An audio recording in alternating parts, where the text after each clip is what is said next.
Hi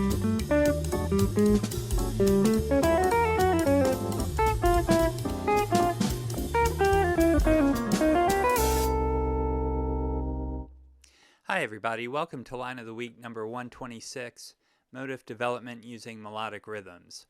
This week's line is based on a chord progression I wrote in the style typically found in jazz standards, but the ideas of motif development and resolving tension apply to all styles of music and all instruments. You can use melodic rhythms to improve two things. First of all, your comping. Second of all, your single line improvisation. So let's look at examples of each. Here are the chords to the progression we're looking at today. The chords are C major 7, going to E7, going to A7, repeating as A7 in measure 4, measure 5, F major 7, then F minor 6, then D minor 7 flat 5, then G7, then C minor 6. Note that at the very end the progression modulates from the key of C major to the key of C minor. Here's the melodic rhythm we're going to use for comping this progression today. The rhythm can be found in Hal Crook's book, How to Comp. I'll leave a link to the book in the description. I have no financial interest in the book, but here's the rhythm itself.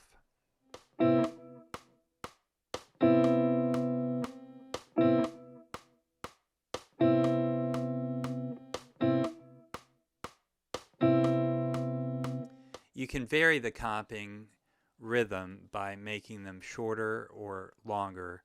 You can play the two measures in different order. Whatever you think sounds good. Here's an example.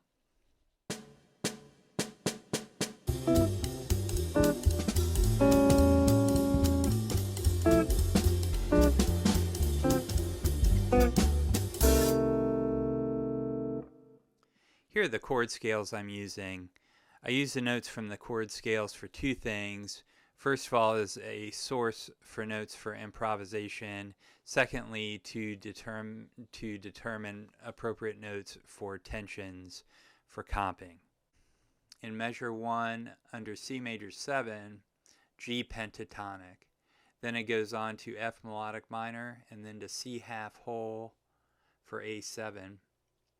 In measure 5, C major, then F melodic minor, then F melodic minor again, and then A flat melodic minor, and then C melodic minor when it modulates to C minor. Here's the melodic rhythm I'm using this week. The motif is from Jerry Bergonzi's book, Volume 4, Melodic Rhythms Used with Permission.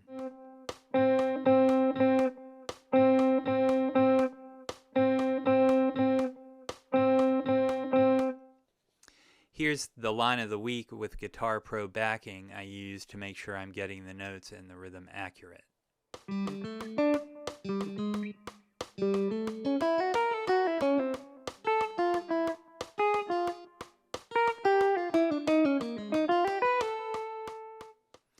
I'd like to say a few things about the line. In measure 1, you've got the original motif.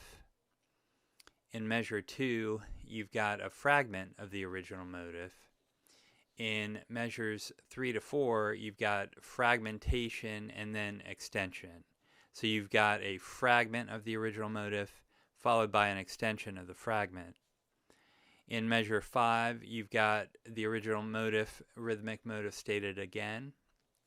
In measure 6, you've got a fragment of the original motif. And then measures 7 through 9, you've got another example of fragmentation and extension.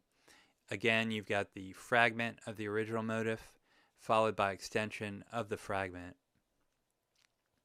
Finally, I'd like to point out a minor thing, and that is in measure 3, you've got a major triad, a lower structure triad that happens to occur with my fingerstyle shapes that I use. So thank you very much for watching, and we'll see you next week.